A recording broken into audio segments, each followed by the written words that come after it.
وإذ قال إبراهيم رب اجعل هذا البلد آمنا واجنبني وبني أن نعبد الأصنام رب إنهن أضللن كثيرا من الناس فمن تبعني فإنه مني ومن عصاني فإنك غفور رحيم ربنا إني أسكنت من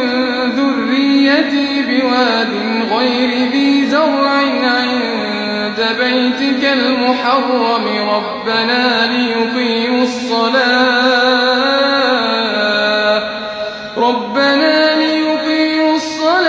فاجعل أفئدة من الناس تهوي إليهم وارزقهم من الثمرات لعلهم يشكرون